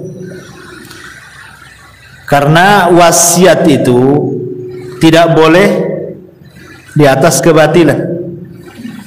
Wasiat itu harus yang baik. Itu kan wasiat jangan dijual kemudian meninggal, nanti jadi ribut ahli warisnya, ya kan? Wasiat itu yang baik. Kalau yang tidak baik kan tidak perlu ditaati. Kalau sampai kemudian cerai-berai gara-gara warisan, sebaiknya nggak apa-apa melanggar wasiat, karena wasiatnya kan tidak sesuai dengan syar'i. Harusnya kan tidak begitu wasiatnya. Kalau saya mati bagi kan, itu harusnya. Itu wasiat yang benar. Maka sebaiknya dibagi, Kalau tidak masalah. Iya, sekarang generasi anak pertama mungkin tidak ada masalah. Nanti yang satu mati, kemudian datang pula anaknya. Yang namanya hidup ini kadang pasang surut. Kadang-kadang saya pernah menyaksikan, Bu, ada orang itu ketika ekonominya bagus, dia nggak mau harta waris, nggak mau, cukup dengan yang ada saja. Allah takdirkan bankrupt dia, baru ngorek-ngorek waris. Artinya bahwa manusia itu pasti akan mengalami pasang surut kan. Ada orang yang ketika sehat merasa saya tidak perlu waris, ketika sakit nggak punya duit, mau berobat, melirik harta waris akhirnya kan. Butuh juga dia. Kalau yang lain menahan, zalim dia mau berobat gak ada duit, zalim jadinya. Orang ini mau berobat, apa dibiarkan dia mati, nggak dicairkan warisannya? Itu sama dengan membunuh saudaranya. Ya, sebaiknya makanya kata Rasul itu cepat waris itu dibagi, supaya satu bermanfaat bagi ahli waris untuk modal, untuk biaya perobatan, untuk pendidikan anak, atau manfaat bagi si mayat. Boleh jadi anaknya yang baik, dia dapat waris karena sudah kaya, warisan gak seberapa, saya sedekahkan sajalah untuk orang tua saya, kan jadi manfaat kan. Jadi manfaatnya itu bisa ke orang mati, bisa ke ahli warisnya. Itu kalau waris itu. Kalau tidak, banyak konflik itu, banyak bunuh-bunuhan gara-gara waris. Ya, silaturahim terputus gara-gara waris. Banyak madharatnya waris itu kalau nggak seperti begitu. Wallahu a'lam. Salah satu seperti orang yang kami saksikan bagaimana dengan orang kafir ketika meninggal itu misalnya dibunuh dan dibilang kecelakaan, apakah kita diadab? Kalau dia mati kafir, iyalah. Kalau dia mati kafir, umpamanya dia mati kecelakaan, ya tetap dia akan dapat azab kalau dia mati kafir. Karena kekafiran itu kan sudah pilihan dia. Kita ini sudah diutus Nabi, sudah dicetak Quran banyak-banyak, ustadz-ustadz di mana-mana berceramah gitu kan. Tetap saja dia dengan kekafirannya. Apakah Allah akan disalahkan? Tidak. Wa ma kunna mu'adzibina hatta nab'atha rasulah. Tidaklah kami mengadab sebuah kaum sampai kami utus rasul. Dan rasul sudah diutus. Kenapa tidak mencari kebenaran? Tidak ada lagi hujah. Ya, dengan diutusnya Rasul, dengan diturunkan Quran itu sebagai hujah, tidak ada alasan lagi kita di hadapan Allah. Ya, wallahu a'lam. Sama yang kata wanita tadi ya Ustaz. Ya. Seandainya seorang suami sudah meninggal ya Ustaz, karena dia tidak punya anak, yang ditinggalkan itu berupa uang atau rumah yang ditempatinya, itu atau rumah itu juga langsung harus dibagi Ustaz. Itu kalau rumahnya pemberian suami itu. Terus bagaimana kalau rumah itu memang mahal pernikahan dia tersebut, apakah juga harus dibagi Ustaz? Yang jelas bahwa apapun bentuk waris itu cepat dibagi. Karena kesalahan di masyarakat itu, contoh nih, bapaknya meninggal, ibunya masih hidup. Kadang-kadang nggak mau dibagi, ibu masih ada kan? Padahal itu bukan bagian ibu semua. Anak laki-laki dapat, anak perempuan dapat, harus dibagi sebenarnya. Tinggal nanti ibu ikut siapa kan itu. Anaknya yang harus memikirkan kondisi ibunya. Dan itu bentuk birrul walidain, kesempatan sama ibunya masih ada. Tapi kan harus dibagi, tidak bisa. Ya, alasan orang tuanya masih ada, ibunya biarin saja gitu.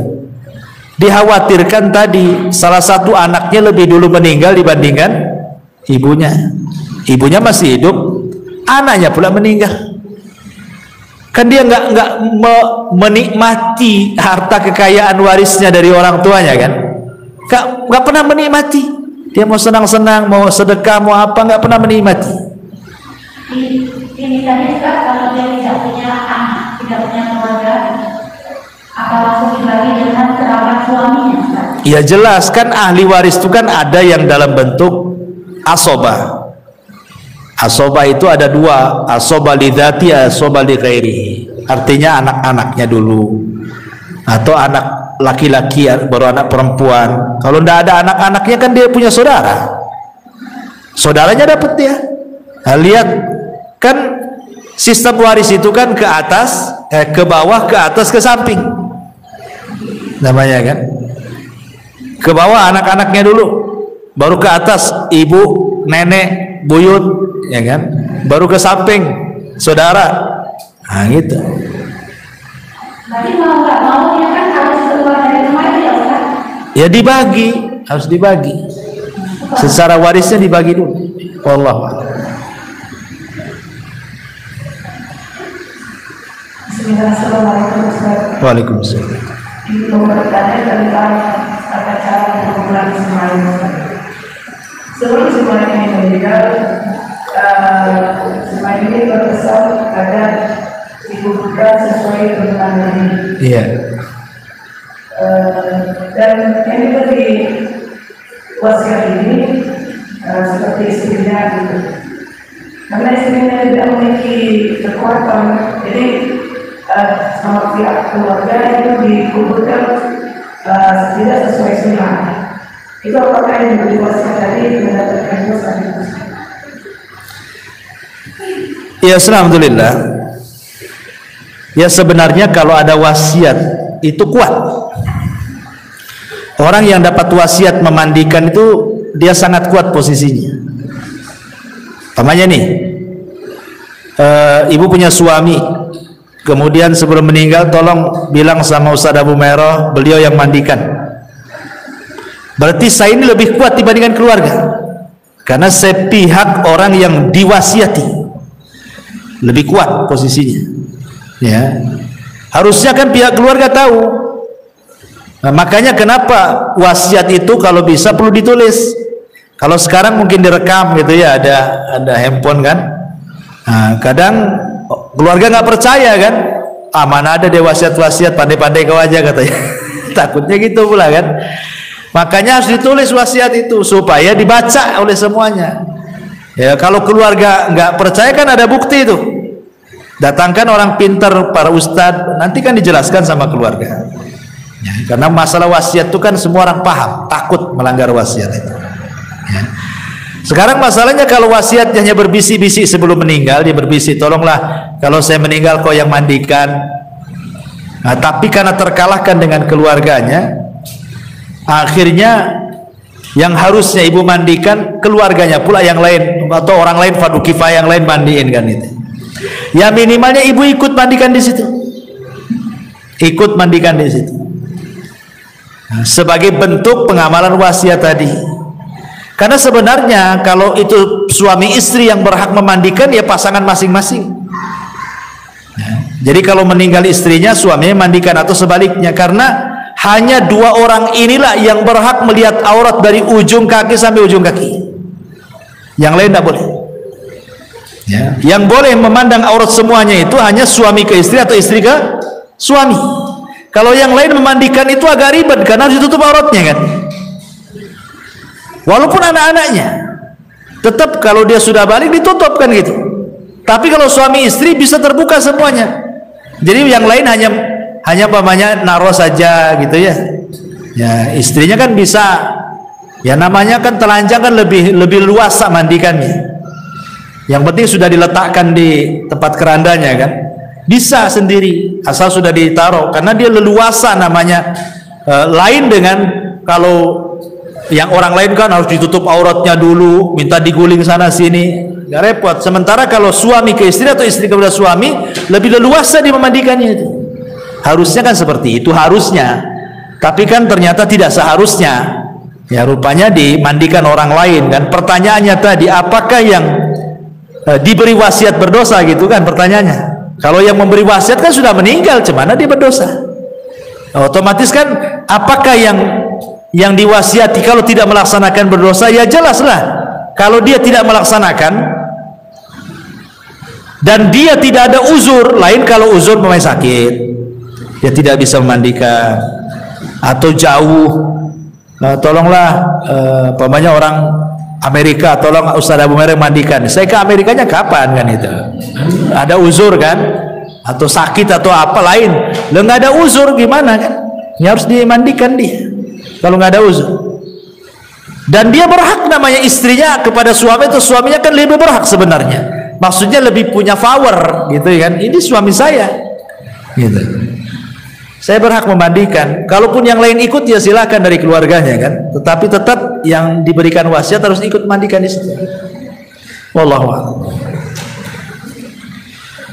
Tapi apabila ada seseorang mu'alaf meninggal kemudian dimakamkan dengan cara kafir, bagaimana hukumnya? Ya ini berdosa ini.